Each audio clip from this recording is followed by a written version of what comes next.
Good evening and warm welcome to you. This is Nationwide on the network service of the NTA. I'm Ruth Aguela. The Nigerian Supreme Council for Islamic Affairs, under the leadership of its President, General and Sultan of Sokoto, His Eminence Alhaji Muhammad Sa'ad Abubakar, felicitates with the entire Muslim Ummah in Nigeria and all over the world on the successful completion of this year's Ramadan fast, wishing all Allah's immeasurable rewards. In preparation for the 1442 after Hijrah Eid al-Fitr celebrations, the National Moon Sighting Committee of the Council has advised the President General that the crescent of Shawwal should be searched for on Tuesday, 11th May 2021, equivalent to 29th Ramadan, 1442 after Hijrah. If the crescent is sighted by informed persons on Tuesday night, and His Eminence is so advised by the experts, he would address the press to declare Wednesday, 12th May 2021 as the first day of Shawwal.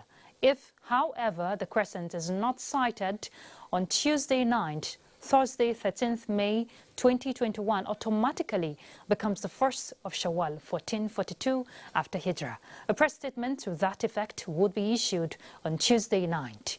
Muslims all over the country are hereby enjoined to be on the lookout for the crescent moon and to call the following numbers displayed on the screen following credible sighting. A coalition of farmers, politicians and artisans known as Baba Buhari for All has reached out to the vulnerable across the country with food items. The nationwide exercise also benefited about 5,200 people across the 6 area councils in the Federal Capital Territory. National Coordinator Baba Buhari for All, Aminu Sani Jaji, said the gesture is to appreciate those that remained faithful to the Buhari administration and to reduce the economic effect among the people, particularly Muslims, in the month of Ramadan. It's one of the reasons that we are sharing these palliatives in this month of Ramadan, so that we seek the blessing of Allah subhanahu wa ta'ala, so that this issue of insecurity will be resolved. And you can see from the day that we start sharing this thing, people are praying for this administration and the country at large. Because we need to change the narratives, and this is part of the what is changing the narratives now. We expect other groups to do the same. People are smiling now. You can see the party faithfuls are very smiling. Look at this man with bag, very smiling. Look at this man smiling. Look at me too, I'm smiling. And so we are happy. We thank Mr. President. We thank the supporters of Mr. President. The beneficiaries commended the gesture and appealed to other well-meaning Nigerians to key into a similar initiative to assist ongoing government activities for the good of the people. Well, Ramadan fast is an annual ritual undertaken by Muslims as a compulsory pillar of the religion. Abubakar Usman Akwanga reports on this sacred act of worship as this year's holy month winds down. We have prayed and we continue to pray. For about a month, Malam Abubakar Siddiq Muhammad has been engulfed to the reciting and listening to the glorious Quran as he strives to improve his knowledge and understanding of the divine scripture. This is expected of every Muslim in the 9th month of the Islamic lunar calendar, the month in which the glorious Quran was revealed to mankind through Prophet Muhammad, peace be upon him. Ramadan, as we know, has helped us to, really look at how to solve a lot of these problems while being proactive enough to build a stronger bond and connection with the Almighty. In addition to abstaining from eating, drinking and conjugal relations from dusk to dawn, Muslim faithful intensify acts of worship and supplication to seek Allah's forgiveness and mercy. Zakat al-Fitr It will serve as a purification for a fasting person. Few days to the end of Ramadan fast, Malam Muhammad and other faithful are keeping vigil, seeking divine intervention for peace and stability of the country. My hope is that during and after the Ramadan, there will be peace, inshallah. All my prayers goes towards the reigning of peace in the country. Faithfuls are also required to maintain this act of worship even after Ramadan. In a couple of hours, the crescent is expected to be sighted, signifying the end of the Ramadan by marking the Eid al-Fitr celebration. Fasting is one of the 5 pillars of Islam, and it is usually observed during the holy month of Ramadan. And as Muslim Ummah the world over prepares to bid farewell to the year 1442 after Hijrah Ramadan fast, the month of Shawwal immediately comes with a recommended 6 voluntary fasting, which could be observed on a day after the Eid al-Fitr celebration to the last day of the month, as it is prohibited for a Muslim to observe fasting on the day of the Salah feast. In Abuja, I am Abubakar Usman Akwanga, NTA News. Thank you, Abubakar, for that. And yes, aside peace and unity being preached this holy month of Ramadan, something very critical is Zakat al-Fitr. And I have in the studio Ustaz Abubakar Siddiq. He's an Islamic scholar and also member of the Nigerian Supreme Council of Islamic Affairs. Thank you very much, Ustaz, for joining us. Welcome, Ruth. Okay, let's talk the Zakat al-Fitr. What is the, how is it a bridge builder between the have and the have-not? That is the purpose of the Zakat al-Fitr, otherwise called Sadaqat al-Fitr or Zakat al-Fitra. It all means the same thing. It is to cleanse, as one of the scholars in your report has said, purification for one who fasted, and also assistance to those in need, so that everybody will celebrate the Eid with something. Every Muslim should be able to give to another Muslim. That is anyone that is in need. Okay, and just for clarity's sake, can parents include an independent child in their Zakat al-Fitr? What is can parents, include an independent child, like a child who is independent on its own, in their Zakat al-Fitr? No, independent child who has attained majority and has means is out. But whoever is under the care of the parents, he is part of those that would be given Zakat al-Fitr on their behalf. Even infants. Some scholars even said one who is in the womb should also be given out. Zakat al-Fitr should be given out on behalf of that person who is in the womb, according to some even scholars. Before the child is born? Even before the child is born, it is recommended. But any other person aside the fetus is obligatory. Normal zakah is levied on the income and the property or the wealth. Okay. But Zakat al-Fitr is on the person, regardless of whether they are rich or poor. Provided they have what to sustain them for a day, then they should be able, out of the superfluity of that substance, to give out to those who do not have. And from your assessment, I know this is something that is being preached all the time. Yes. Beyond the Ramadan fast, how can Muslims imbibe this as a culture, as something that is a part of them beyond Ramadan? Sadaqah, you see, every zakah is sadaqah, but not every sadaqah is obligatory. Okay. So those sadaqah that are supererogatory are encouraged every time of a Muslim's life. He looks at another person who is less than him in income and provides for them as a means of becoming closer to Allah and attaining his countenance and reward. Okay, and when you talk about reward, for the person who doesn't understand, what kind of reward are they expecting? Yeah, reward for the forgiveness of their sins, reward for blessings of whatever Allah has given them, reward in the eternal bliss of paradise, which is the ultimate goal for every living being. And you know, this holy month of Ramadan is one every Muslim I know cherish so much, because it's a time that draws you closer to Allah. Yes. You know, you replenish your spirit. Yeah. What would you advise? You know, the Eid al-Fitr is expected to be celebrated in the next 2 days.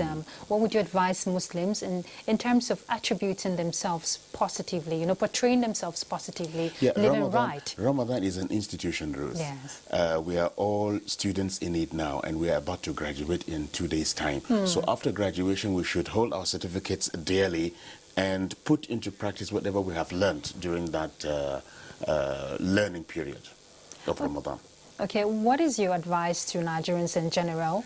This is a very critical time for us, talking about insecurity and the rest. What would you advise? No, we have been praying since the beginning of Ramadan, praying for peace and security, praying for our security agencies that they have the upper hand against bandits, against terrorists, against the enemies of the state. So that would continue. And of course, His Eminence the Sultan has given an information to the Muslims to intensify prayers during this month of Ramadan, especially during the last 10 days of Ramadan, as we are now witnessing, for peace to reign, for Allah to make our country a region of security, devoid of all these banditry and terrorism and insecurity generally.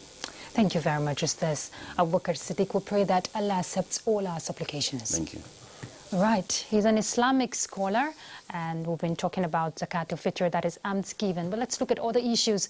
The Kingdom of Saudi Arabia has announced that the 2021 Hajj pilgrimage will hold under what it describes as special conditions amid COVID-19. Health authorities in the kingdom say it will continue to assess the situation while also taking measures to ensure the safety of all during the forthcoming exercise.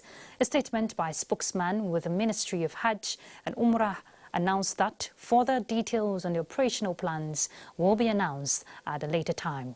Last year, the kingdom only allowed a limited number of those living in the country and who met certain criteria to participate in the pilgrimage, which is one of the 5 pillars of Islam and required for able-bodied Muslims at least once in their lifetime. The Consul General of Nigeria in Shanghai, China, and High Commissioner Designate to Australia, Ambassador Anderson Madubike, says Nigeria and China will continue to leverage on investment incentives put in place by Nigeria for stimulation of the private sector. At an interactive session with Chinese officials in Shanghai, Ambassador Madubike explains that those incentives are meant to attract investment from within and outside the country. Some of these incentives, he says, cover all sectors, while others are limited to some specific sectors. In attendance were members of the diplomatic corps, captains of industry, as well as officials of all provinces under the jurisdiction of the consulate. Participants agree that Nigeria-China relations have continued to wax stronger, enabling a robust investment promotion among the two countries. Ambassador Madubike is the 4th Consul General of Nigeria in Shanghai and will be moving to Australia as Nigeria's High Commissioner to that country. All right, our first stop will be Lagos, and Adiola is set to guide us.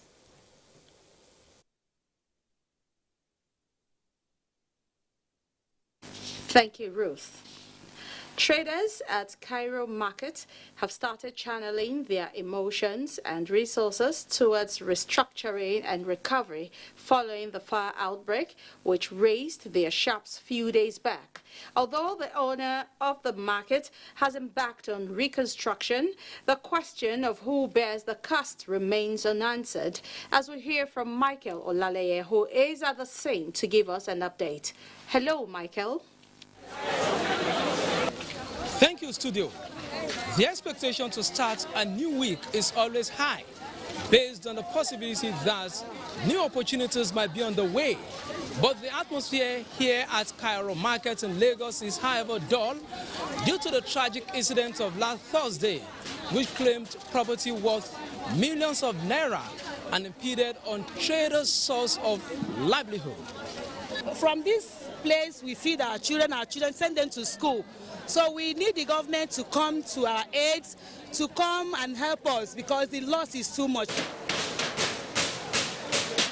The ray of hope here is that the path to reconstruction has commenced, and business owners here are mobilizing resources to ensure that they get back on track. There is a group, they are working on how to assist them. I don't know what the government can do for them. But we will get them their shop back. We assure them of that. After we consult, we have already get their numbers. We have their names with us. We have the number of the shop. We place the number back there. And with their names, we allocate back to them. Although the fire has long been put out, but the trail of tragedy left in the wake of the ugly incident still permeates the atmosphere.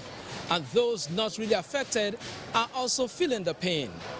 Like you can see, if you do the video from here down, these shops are not opened. These are people goods. This is like 3 days outside selling, so we are affected. We hope succor comes their way as soon as possible. It's now back to the studio for the continuation of the news. Thank you, Michael. We sincerely hope succor comes their way soonest. Moving on now. More than 100 schools will be connected to internet in the first phase of the municipal fiber optic internet penetration aimed at aiding learning and research in education sector in the state. Governor Babajide Sanwo-Olu made this known after commissioning blocks of classrooms and school infrastructure projects in 4 schools in Lagos. Musa Toliat completes the report. The completion of the blocks of classrooms is captured in the themes agenda of Governor Babajide Sanwo-Olu to create conducive learning environment in schools across the metropolis. Blocks of 18 classrooms in 4 schools were commissioned under the school infrastructure intervention. The recipient schools are Fazil Omar Senior High School and Onike Girls Junior High School, both in Yaba Local Council Development Area. Others are Igbobi Junior High School, Shomolu, and Akinton Junior Grammar School in Surulere. We have so far completed over 1,097 projects, covering about 970 schools across the state in less than 2 years. In the last 2 years, we have ensured that we properly construct and rehabilitate over 322 dilapidated structures. We are flagging off the school infrastructure renewal project to deliver over 300 new classrooms, which includes 7 new hostel blocks that is added over 2,000 bed spaces in our model schools. Mr. Governor's focus has not been on infrastructure alone. He has also touched virtually all elements of the value chain of education, including teacher recruitment and training. Governor Sanwo-Olu also hinted that in a bid to make Lagos schools competitive and enhance learning, 65 schools have so far been connected in the ongoing fiber optic internet connectivity program. Several other school infrastructure intervention projects are ongoing across the metropolis. In Lagos, Musa Toliat, NTA News. Those are reports from Lagos for now. Nationwide will continue after this break, but it will be with Frama in Jos. To stay with us.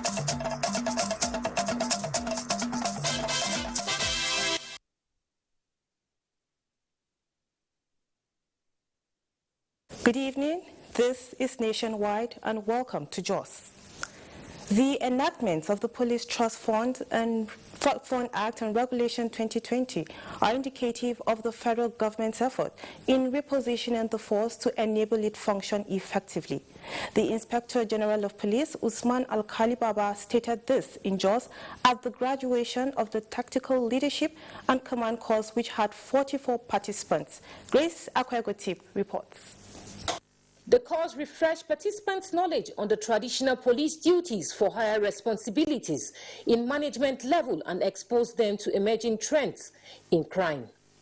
Codenamed Operation Haskebiu, it also exposed them to joint operations and strengthening their knowledge on the significance and benefits of interagency collaboration for the attainment of national security objectives. We are going to make sure we lecture our men and impact the knowledge to them, whereby they will practice them. Can only be responsible by doing what the law says we should do, in tandem with the instruction of the Inspector General of Police. Inspector General of Police Usman Alkali Baba represented notes that with necessary support, policing in the nearest future in Nigeria will favorably compete with those of the Western world.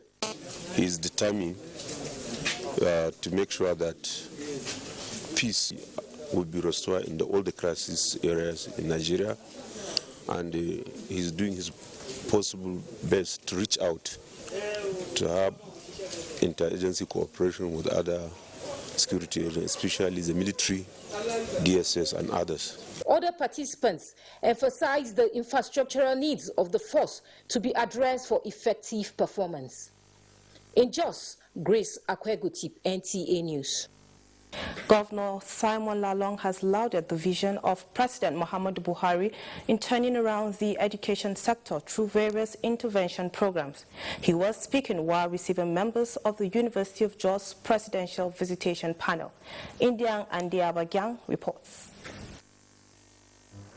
University of Jos is among 38 federal universities to be visited by the Presidential Visitation Panel set up by the Minister of Education. The visit was to evaluate activities of the university to include to look into the leadership quality of the university in terms of the roles of the governing councils, the vice chancellors, and other principal officers, to examine the financial management of the institution, including statutory allocations and internally generated revenue over the period under investigation. Governor Simon Lalong says the University of Jos is one of the assets of the state and represents diverse groups due to the cosmopolitan nature of the state. He reiterated government support towards advancing the cause of the academic institution, expressing optimism that the visit of the panel will enhance operations of the university. When we do the visitation, we ensure that we do it correct some certain things so that we have smooth progression and running of universities in Nigeria. Vice Chancellor of the institution described the visit as apt as it will delve into critical needs of the institution for better output. In Jos, Indenyan and the Abagyang, NTA News. That's it from Jos. Ruth, it's back to you. Thank you very much, Rama. Katsina Police Command says only 10 out of about 40 Muslims adopted by bandits during Tahajjud midnight congregation prayer at Abuja in Katsina State are still missing. Confirming the incident through a telephone chat with correspondent Shehu Adamu, the command's public relations officer, Superintendent Gambo Isa, said the worshippers were abducted around 2 a.m. at a newly constructed mosque at the outskirts of Jibia town. SP Gambo Isa, however, said the combined efforts of security personnel made many of the captives escaped, leaving only 10 persons missing. He said security personnel are still on the chase of the bandits who are heading towards Zamfara Forest. Troops of Operation Sare Mutani operating in Zamfara and adjoining states in the northwest have rescued 18 kidnapped victims and eliminated 40 bandits.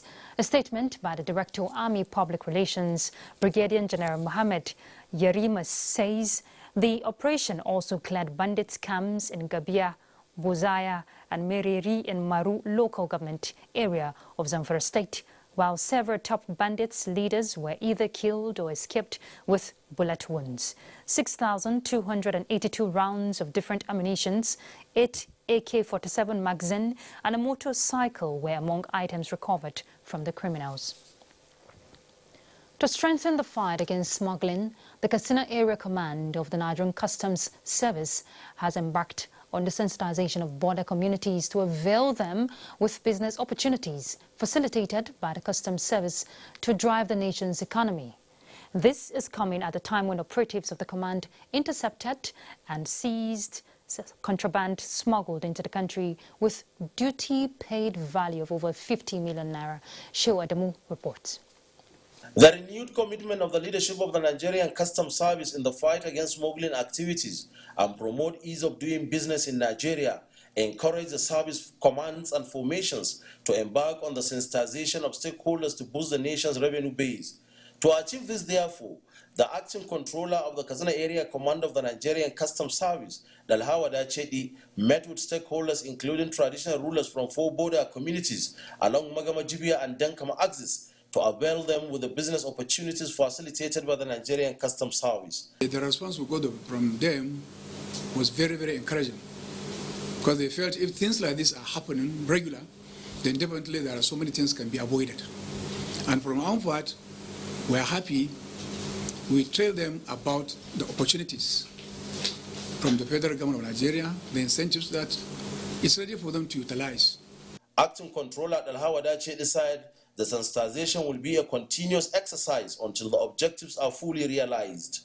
Meanwhile, operatives of the Katsina Area Command of the Nigerian Customs Service have between 9th of April and 4th of this month intercepted and seized smuggled 486 bags of foreign rice of 50 kilograms each, 197 jerry cans of vegetable oil of 25 liters each, 304 cartons of foreign spaghetti, 6 cartons of foreign tomato paste, 21 cartons of couscous, and 12 cartons of macaroni, among others. The command operatives also succeeded in intercepting smuggled vehicles, which include, among others, 1 Howo tipper truck, 1 Mandisel tipper truck, 1 Toyota Corolla 2008 model, 1 Citroen Space Wagon bus, 1 EOD Honda Accord, and 1 Volkswagen Passat. Acting Controller Al-Hawadachi said 1 person was arrested in the process and reiterates the determination of the Katsina Area Command of the Nigerian Customs Service in fighting smuggling in all ramifications. In Katsina, Shehu Adamu, NTA News. In Port Harcourt, we hear Governor Wike takes stiffer measures against insecurity. Let's join Doris, who is already standing by. Doris. And welcome to Port Harcourt. Rivers State Governor Nyesom Wike says the state will not be cowed by any sectionist agenda or their intimidation, but will continue to do everything within its power to foster unity of the country. This was when the governor paid a condolence visit to the Nigerian police over its officers and men who fell to bullets of some gunmen. Oge Dinyekwe reports. Following the attacks by unidentified armed assailants on some police formations across the state that claim about 11 police officers, Governor Nyesom Wike has paid a condolence visit to the officers and men of the River State Police Command. He commiserated with the families of those policemen who lost their lives in the faceless attack of last Friday's night and promised to compensate each of the families with 20 million naira. Well, back the cost to 7 p.m. Anybody that comes after 7 p.m., tell the person to sit down. Let the person be there to day break. The governor enjoined the police not to rest on their oars, but ensure that the perpetrators of the crime are brought to book. Commissioner of Police, River State, Ebuka Friday, on behalf of the Inspector General of Police, Usman Akale Baba, thanked the governor for the visit. We pray that Almighty God will grant the departed peaceful rest and their family before to bear the loss. He emphasized that these attacks will not deter them from carrying out their responsibilities. Other security matters were further discussed. In Port Harcourt, Oge Dinyekwe, NTA News. Cases of rape and murder of young women have become prevalent in the society, and many are attributing the trend to moral decadence and drug addiction. To arrest the situation, parents are advised to instill in their male children norms and values that will shape them into responsible members of the society. Justine Atim in this report looks at increasing cases of rape and murder of women and girls and possible solutions to end the menace. Nigeria is currently facing security challenges, and one of those challenges which, if left unattended to, may escalate beyond control is the issue of rape and murder of young women and girls. Those who fall prey are often lured by rapists posing as job providers, like the recent case of Iniobong Umorin, allegedly raped and murdered in Akwa Ibom State, as well as many unreported cases in other parts of the country. What could be possible reasons for this crime? The young men today are not properly trained. Many parents are very careless. Even you see your child going and is not dressed well. You, the mother, the child is coming from your house. You leave her to go like that. Sincerely, if you should say it's the dress code of the ladies, you'll be putting it wrongly, because many, even we've heard of even Muslim girls dressed down to their hijabs being raped. So it's either the man or the other party, because it's not just women being raped. have a psychological problem, or he just have this sexual urge that he can't control. The emotional and psychological trauma that rape victims suffer are of dire consequences and could last for a lifetime. For some, being raped will be life-threatening, become disorganized, there's confusion after the whole incident, and it appears as if they are no longer themselves, what we call depersonalization. The entire environment changes, derealization. The Bible kick against it. What does the law say about rape? The Constitution talks about right to personal liberty. If you are raped, it's a crime and it's abuse to your right. Then the criminal code talks about 14 years imprisonment. Although there are several different state criminal law. Some states have 20 years, some states have life imprisonment. Then now some agitation that rapists should be condemned to death. As the fight against this dastardly act continues, concerned persons are calling for amplified actions from all and sundry. In Calabar, Justina Etam, NTA News. Our contribution from Port Harcourt Nationwide continues with Abubakar in Maiduguri after the break.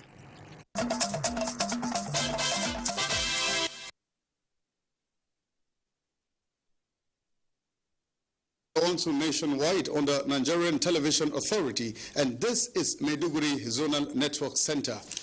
Borno State Emergency Management Agency has reached out to victims of fire disaster at Faria Gherkin Block IDP's camp, located within Maiduguri, the state capital, with palliative support to ease their hardship. Distribution of the relief materials was performed by the acting governor, who is also the deputy governor of the state, Umar Usman Kadafur. Pauline Kujevana completes the story.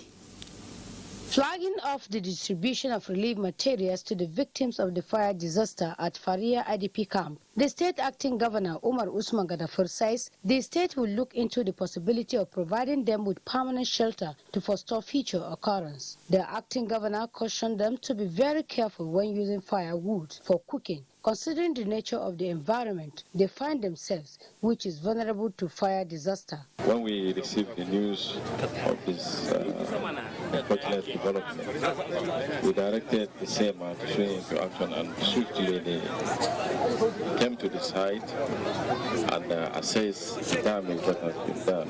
The acting governor and his entourage prayed God to avert future occurrence of such incidents and the full restoration of peace to Borno State. The Director General Sema Hajiyaba Okolo said the fire disaster destroyed 83 households with food items and other valuables, thereby rendering the victims homeless and stranded. She added that SEMA, through its rapid response team, immediately upon hearing the incident, swung into action by putting the fire off, as well as the immediate provision of the relief items. Member House of Representatives, Jerry Federal Constituency, Engineer Satomi Ahmed, commended the state government for the immediate intervention through provision of relief materials and appealed for immediate provision of temporary shelter to the stranded victims, considering the fact that it is fasting period coupled with harsh weather in Maiduguri.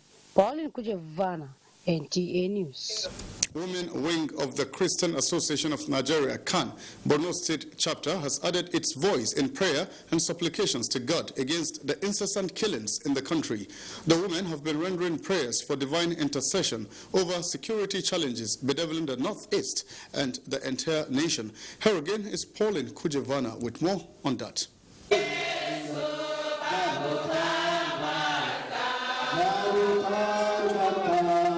The women wing of Christian Association of Nigeria, CAN, Borno State, cried out for God's intervention for the innocent souls being killed and rendered homeless due to various forms of criminalities in the country.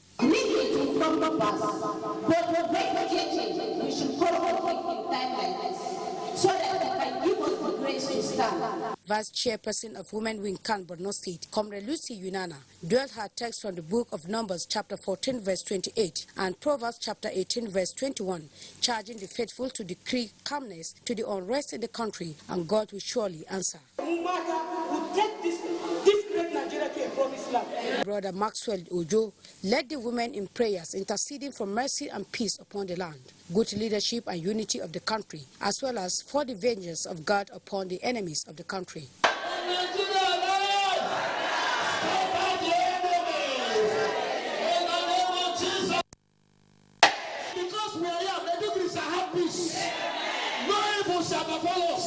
The faithful were charged not to relent in prayer until calmness and peace become the reality in Borno and Nigeria at large. In Maiduguri, Pauline Kujevana, NTA News.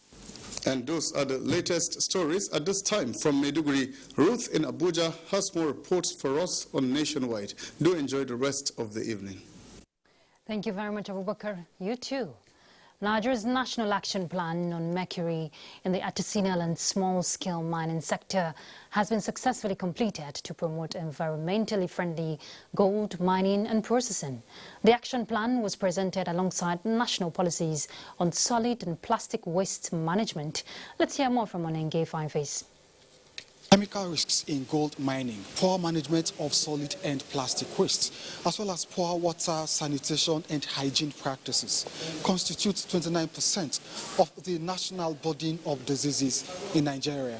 There are a lot of communicable, non-communicable diseases. You're talking about cancer, high blood pressure, that are associated with inhalation of chemical like mercury that is associated with gold mining.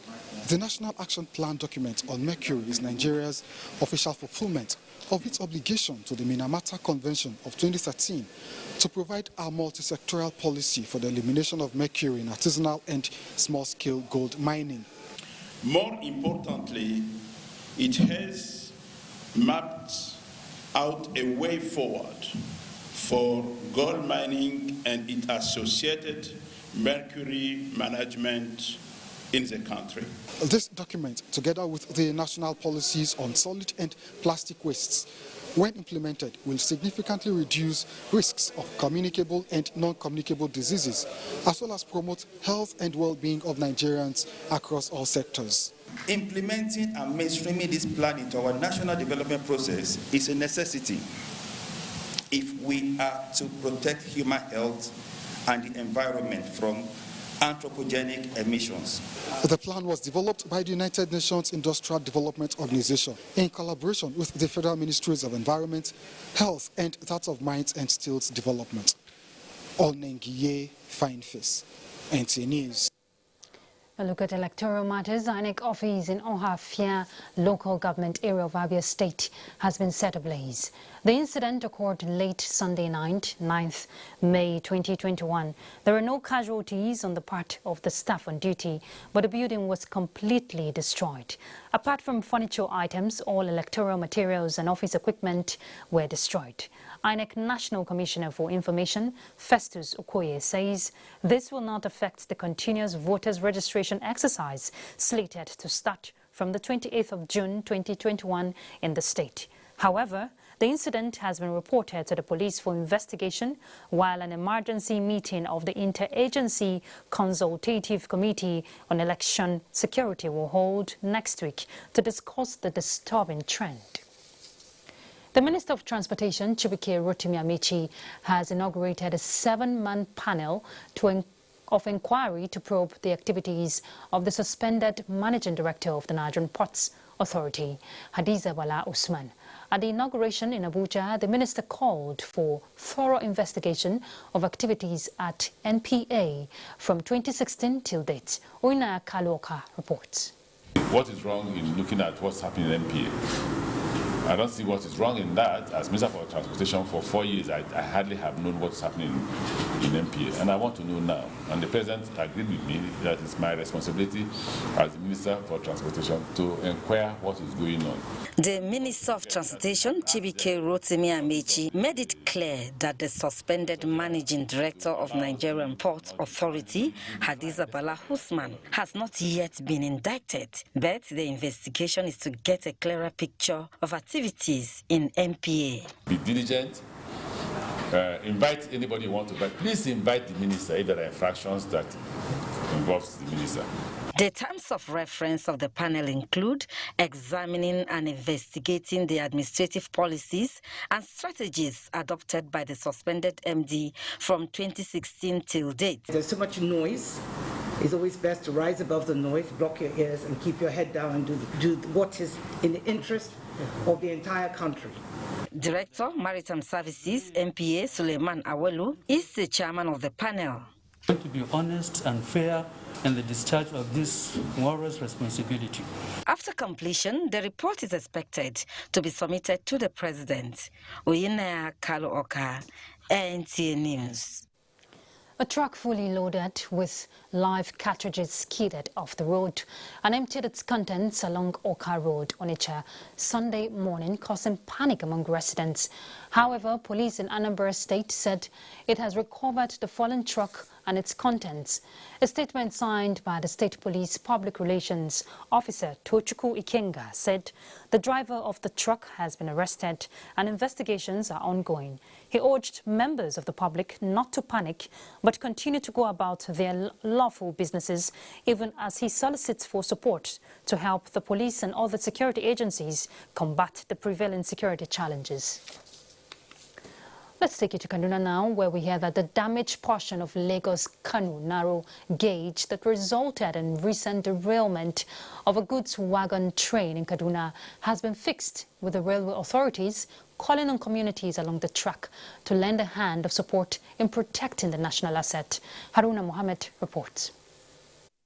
For about a week since the 15-wagon goods train conveying water pipes from Lagos to Zaria derailed and capsized at Ongwan-Kanawa in Kaduna, officials of the Nigerian Railway mobilized to location with a view to fixing the vandalized track and restoring rail services. With the repairs concluded, the track certified by the authorities, train services have resumed on the line and water pipes up for delivery at destination. We had a meeting with the Minister of Environment in Kaduna State to see the possibility of reading our corridor of Bola, all these refuse dumps and so on. In the meantime, the vigilance of the railway officials earlier on assessment of damaged tracks before the replacement of sleepers clip paid off. Some suspected vandals of these critical national assets were apprehended. It's a national asset, and if we continue this way, everything is going to go down the drain. With the rail services restored, movement of goods and services along the Lagos-Kaduna-Zaria-Kano narrow gauge is expected to be made easier. In Kaduna, Haruna Mohammed, NTA News. Well, barely 24 hours after the repairs on the damaged portion of the Lagos-Kano narrow gauge in Kaduna, a re-railment crane brought in to move the empty wagons has capsized at the same location, damaging 3 vehicles and injuring 4 of the railway staff.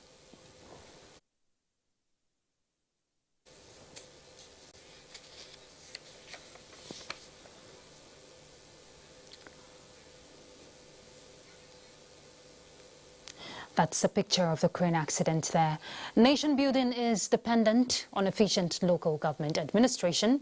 Guests on NTA's Good Morning Nigeria, who applauded the recent Supreme Court ruling reversing the sack of duly elected local government chairmen in Oyo and Katsina states, emphasized that efficient local governments will restore national dignity and development. Lydia Sampson reports.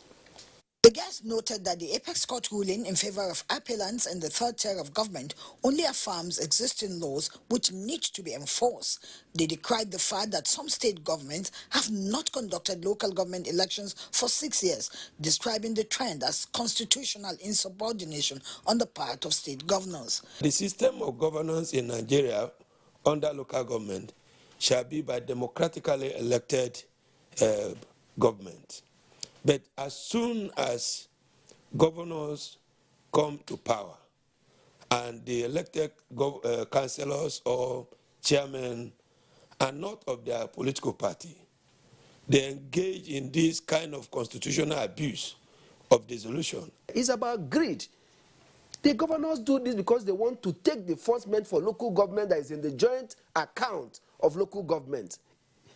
Otherwise, if a people have been elected why would a governor seek to control them by dissolving the council?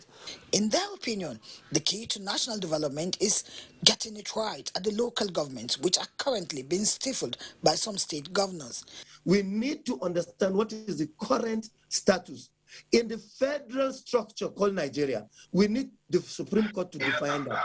Now, in defining that, they will be able to give us a proper definition of autonomy of the local government. If we are talking of devolution of powers, if we are talking about autonomy, yes, the local governments can be autonomous to the extent that we understand that that is where nation building starts from. We need people of strong character to join politics in our country, Nigeria. What we should come to politics to do is just to make a clear difference. If you are in the State House of Assembly, you should not turn to be the puppets or agent of the governor of the state. If you do that, you are losing your credibility and integrity. The girls hinged the survival of the third tier of government on the independence of state legislators as well as respective state electoral commissions. In Abuja, Lydia Sampson, NTA News. Talking sports, Ministry of Sports set to constitute electoral committee for Sports Federation's elections. Let's get details now with Bade Adeleye.